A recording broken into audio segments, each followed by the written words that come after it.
welcome to episode 108 of the People's History of Ideas podcast. After a lengthy digression, I want to return this episode to our narrative arc that's following Mao and the Red Army. Where we last left Mao in episode 100, it was January 14th, 1929, and he was leading his forces out of the Jinggangshan base area in what was a combination retreat and surprise attack. The communist armed forces in the Jinggang Mountain base area had been reduced to a pretty dismal state by an economic blockade, and Guomindang forces had surrounded the base in preparation for an assault. So, when Mao left the Jinggangshan on January 14th with his force of around 3,600 people, he was both hoping to get the jump on the Guomindang by surprising them in advance of the Guomindang's own planned offensive, but also he was planning on leading his troops off to find another base of operations which would not be as easy for the enemy to subject to economic strangulation. Now, before we get started, this episode we're going to see Mao and the Fourth Red Army marching across a large part of southern Jiangxi province. I'm going to be using place names to trace the movements of the army and talk about what happened in different places as we follow the progress of the army. I've heard from some listeners that it can be hard to find good maps of China to follow along with the narrative when we're following the army's movements from place to place. Definitely, Google Maps can be pretty hard to use for that purpose. I've gone ahead and linked to a pretty good map of Jiangxi province in the show notes and also included it as the episode artwork for people who want to follow along. Although I expect the artwork will be too small to really use inside your whatever app you're using to listen to this podcast on. Anyways, that might not be a great solution if you're driving or performing chores or working while you're listening, but it's there if you want to look. And as long as we're on the subject of the difficulty of finding good maps of China and why you can't just plug place names into Google or Apple Maps and get good results, I may as well explain why that is. Now, you might assume that the difficulty in finding good maps has to do with the language differences between English and Chinese, including inconsistencies in the transliteration of Chinese place names, as well as differences in naming conventions between the two cultures and also over time in China. That is one major factor, to be sure. And on top of that, there's the issue that many places that were important historically have been dwarfed by new cities and other geographical units that were insignificant during the time discussed in the podcast. For example, I taught for a semester at an American university with a branch campus in the Chinese city of Zhuhai, right on the border with Macau. Back in 1950, it was a village of 3,000 people, but now it has a population nearing 2 million. And there are a lot of places like that in China. And the growth of these new cities can then overrun or swallow up old villages that might have been significant historically in some way in the 1920s and 30s, but which now can be hard to find on maps. But actually, probably the biggest reason why it's hard to easily find good maps of China online is because it's illegal for anyone to make maps of China unless they have special authorization from the government to do so. And in fact, the Chinese government considers accurate maps of China's geography to be a state secret. As a result, maps of China intentionally include inaccuracies, including forcing online map services to include algorithms that introduce random offsets, so that where you're going on the map isn't actually necessarily correspond to where those places are, literally, physically on the planet Earth. The result of all of this is that not only is a service like Google Maps way less useful for looking up locations in China, but also when you have a situation where, for example, British geology students got arrested for mapping fault lines, there are just going to be a lot less people making maps, and thus less maps available. Anyways, if you want to learn more about China's security laws regarding map making, I included some links in the show notes. Now, back to the Fourth Red Army. Here is how Zhu De remembered the departure of the army from the Jinggangshan on January 14th. Quote, At dawn, the column of gaunt and ragged men and women began creeping single file along the jagged crest of this mountain spur that connected Jinggangshan with the mountain range that runs southward along the Jiangxi-Hunan border. The stones and peaks were worn to slippery smoothness by no one knows how many eons of fierce winds, rains, and snow. Snow lay in pockets, and an icy wind lashed the bodies of the column that inched forward, crawling over huge boulders and hanging on to one another to avoid slipping into the black chasms below." End quote. That night, they surprised and wiped out a battalion of Guomindang troops in Dafen, in Sichuan County.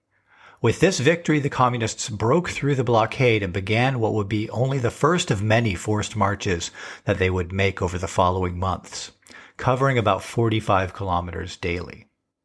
They marched south, engaging landlord militias which were easily dispatched along the route, and looting food, clothing, and other necessities from landlord homes along the way. Around January 17th, they occupied the county seat of Dayu County.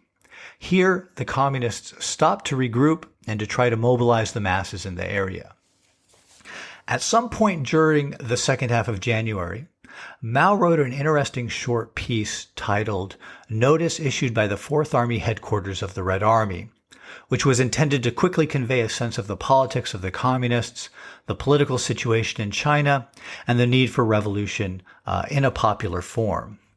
Because the only respite from marching and fighting that lasted for more than a day was during the communists' 3 days occupying the Dayu County seat, I think it's most likely that he composed this piece during that time.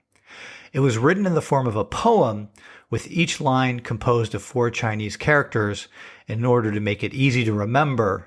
I'm going to read it out here to give you a sense of how Mao was trying to appeal to the basic masses in southern Jiangxi at this time. The aim of the Red Army is democratic revolution. Our Western Jiangxi First Army's reputation has spread far and wide. The present plan is to move forward by divisions. Be they officers or foot soldiers, all must obey commands, be fair in dealings with the people, thus proving ourselves trustworthy. Wanton burning and killing must be strictly forbidden. All over the nation, oppression is unbearable. The workers and the peasants endure bitter sufferings. Local bullies and bad gentry and tyrannizing over villages and towns. High interest and heavy taxes rouse everyone's anger. White army soldiers go hungry and cold. The petty bourgeoisie pays extremely heavy taxes. The more imported goods there are, the harder it is to sell domestic ones. As for imperialism, who is there that doesn't hate it? The Guomindang bandit party is completely reactionary. It says one thing and means another. They can't be too strong. Chang, Gui, Feng, and Yan, those are the 4 main factions of the Guomindang, which had all united to finish the Northern Expedition and conquer Beijing in 1928, but now had split into different rival factions. Anyways, back to the poem. Share a bed, but not their dreams. Conflicts have arisen among them. The warlords will meet their fate. Food is what alleviates hunger. Medicine is what cures diseases. What the Communist Party advocates is exceedingly just. The fields of the landlords should be given to the peasants to till. Debts need not be paid back. Rents need not be paid. An increase in workers' wages must be borne by the bosses. 8 hours of work a day is just the right amount of time. The way the troops are treated urgently requires improvement. In distributing the land, soldiers are entitled to a share. Enemy officers and their soldiers must be allowed to switch sides. What they've done in the past will not be held against them.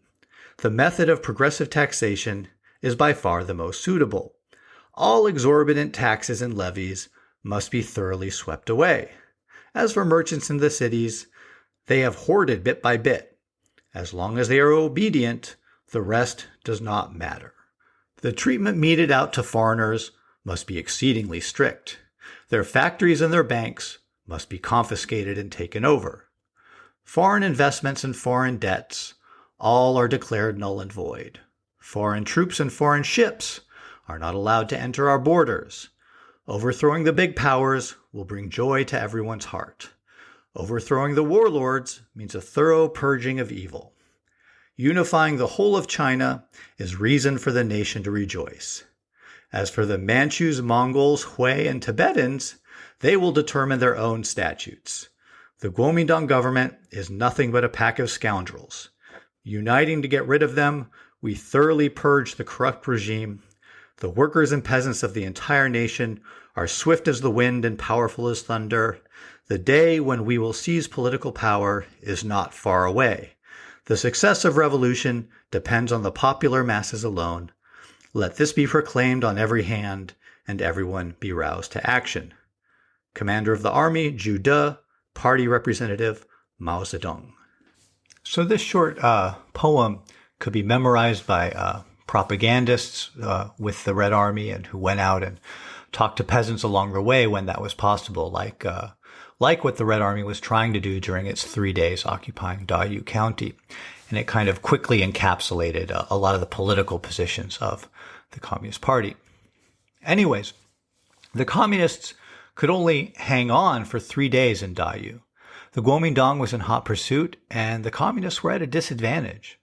The Guomindang approached stealthily, aided by local landlord militias, while the Communists were without the networks that they had been able to rely upon in the areas surrounding the Jinggangshan. On January 20th, the Guomindang attacked with little warning, and Mao and Zhu were forced to give battle in unfavorable conditions. The Guomindang inflicted heavy casualties on the Communists, killing hundreds, according to Zhu De's account. The Communists retreated, first southwest into Guangdong province, and then angling east to cross southern Jiangxi. This forced march retreat did not move in a straight line. Mao and Zhu adopted the tactic of what they called circling around or spiraling. The length of the distance covered in these spirals is actually so large that you can follow it on the province-level map of Jiangxi. For the next 10 days, the Communists made a forced march first south into and around Nanxiong in Guangdong, then angled back northeast up to Xinfeng back in Jiangxi, and then southeast from there past Anyuan and Shunwu. This is a different Anyuan than the famous mining center in northern Jiangxi, in case that's confusing. The purpose of the spiraling tactic was not just to shake off the enemy.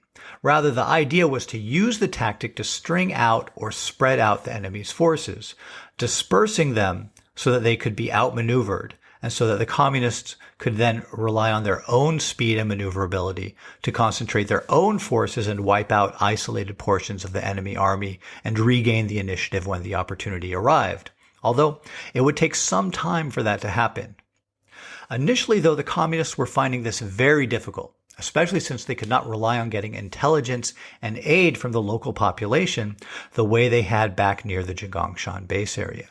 As Mao later reported in his March 20th, 1929 report to the Central Committee, quote, "All along the way were places without party organizations and without mass support, and the pursuing troops followed us closely with the help of the reactionary militia. It was truly a most difficult time for our army," end quote. And the physical conditions of the march were very harsh as well. Although they were in southern China, which tends to be mild in the winter, they were up in the mountains, so there was a lot of ice and snow, and it was really cold. The Communists debated whether or not it made sense to split up and disperse their forces in order to better deal with the harsh conditions, but decided against it, as they felt that small groups could more easily be isolated and destroyed by the enemy, which, after all, was how they hoped to be able to eventually turn the tables on the Guomindang forces pursuing them. Despite the Communist spiraling tactics and long forced marches, the Guomindang remained hot on the heels of the Communists, and major engagements were fought which ended in defeats for the Communists at Xinfeng, Anyuan, and Shunwu. During one of these battles, Zhu De's wife, Ruolan, was captured. We met her back in episode 81, when Zhu met her while occupying Leyang during the South Hunan Uprising. When she met Zhu, She had been a 25-year-old peasant activist who had gone to teacher's college with one of Mao Zedong's cousins and, along with a number of young women at this teacher's college, joined the Communist Party during the May 30th movement back in 1925. After her capture, she was beheaded, and her severed head was sent back to her native city of Changsha, where the city fathers mounted it on a pole in one of the main streets, presumably as a deterrent to other young women who might follow in her footsteps. At Zhensha village in Shunwu County, the Guomindang managed to sneakily encircle the communists during the night and then launch a surprise attack at dawn. Mao and Zhu, who had been up late working on strategy, were asleep in bed when the attack began. While the communists managed to break out of the encirclement, it was a chaotic scramble, and in the process, Mao was separated from Zhu and from his bodyguards. However, the retreating communists managed to outpace the Guomindang and reunite their forces while retreating further east and further up into the mountains along the border with Fujian, near where the provinces of Jiangxi, Fujian, and Guangdong all come together. The communists arrived in that border area on February 1st and had 1 day of rest to collect themselves before they got word that the Guomindang was headed for them. On this day, they had a meeting and made the decision to head back north with the idea of eventually making it back to the town of Donggu, to the southeast of Jian, where there was a party organization and mass support, and which was close enough to the Jinggangshan that they could get back in touch with their comrades there. So, when they got word that the Guomindang was advancing on them, off the communists went again, this time retreating north along the border with Fujian, with the idea of later veering northwest toward Donggu. At this point, the Guomindang made a costly military mistake. Feeling that the communists had been basically defeated after routing them in Shunwu County, the commander of the Guomindang troops sent off a cable reporting his victory, which read like this, quote, "Since the heavy losses inflicted by my brigade in the vicinity of Jitanyu of Shunwu County, the Zhu Mao forces have been fleeing in panic." End quote. He thought that all he had before him was the final sweeping up of an already defeated enemy. But the communists moved north at too fast of a pace for most of the Guomindang troops. And so, after a week of marching, when they arrived in and occupied the town of Dabodi, which you can find on the road between Ruijin and Ningdu on the map of Jiangxi, on February 9th, only 2 Guomindang regiments remained close in hot pursuit of the communists. In the vicinity of Dabodi was a gorge several kilometers long, with dense forests and high mountains. It was an ideal site for an ambush. Mao called an enlarged meeting of the front committee in Dabodi, and an ambush was planned for the next day. On February 10th, in a maneuver known as a pocket battle formation, the main force of the 4th Red Army waited in hiding along the sides of the road, while a small force lured the pursuing Guomindang regiments to the ambush site. Meanwhile, a force led by Lin Biao had marched about 15 kilometers during the night so as to be in the rear of the Guomindang troops. In the exceptionally brutal battle that followed, which lasted until the afternoon of the following day, the Guomindang regiments were entirely wiped out. While the Red Army had the advantage of surprise and position when they attacked the Guomindang, they were tired, poorly fed and clothed, and lacked ammunition. Zhu De led the charge, and Mao, who normally did not fight and did not typically carry a gun, picked up a gun and led a guard platoon in charging an enemy position. As Chen Yi wrote in his September 1st, 1929 report to the Central Committee, quote, "In this battle, our army, after repeated defeats, staked everything on this last resort to destroy the strong enemy. After running out of ammunition and supplies, officers and men used tree branches, stones, and empty rifles in a bloody struggle and won final victory. This is the most glorious battle since the founding of the Red Army." End quote. According to Zhu De's account, the communist troops began the battle with only 20 rounds of ammunition each, so it soon devolved into hand-to-hand combat using the weapons mentioned by Chen Yi. The battle was a turning point for the Red Army, after which its morale was raised and it regained the initiative. According to Mao's March 20th Central Committee report, the Communists captured over 200 rifles, 6 amphibious machine guns, and a large number of enemy troops. Zhu De reported that he selected 100 poor peasants from among the enemy troops who had been captured and asked them to join the Red Army. The rest of the prisoners of war, more than 700 soldiers, were released because, quote, they were old mercenaries and opium smokers. We didn't want such men, end quote. 4 years later, during the summer of 1933, Mao returned to the site of this battle and composed a poem in commemoration of that battle. It seems like rather than wait till 1933, I think this is probably a good time to read out that poem. It goes like this. Red, orange, yellow, green, blue, indigo, violet. Who is dancing in the void, twirling this colored sash? After the rain, the sun slants back. Passes and mountains are dotted with patches of azure. That year, a fierce battle raged here. Bullet holes have scored the village walls. Thus adorned, these passes and mountains today seem fairer still. All right. That's it for this episode. We'll pick up with the progress of the newly victorious Red Army in the wake of the Battle of Dabodi next episode. Until then, be well.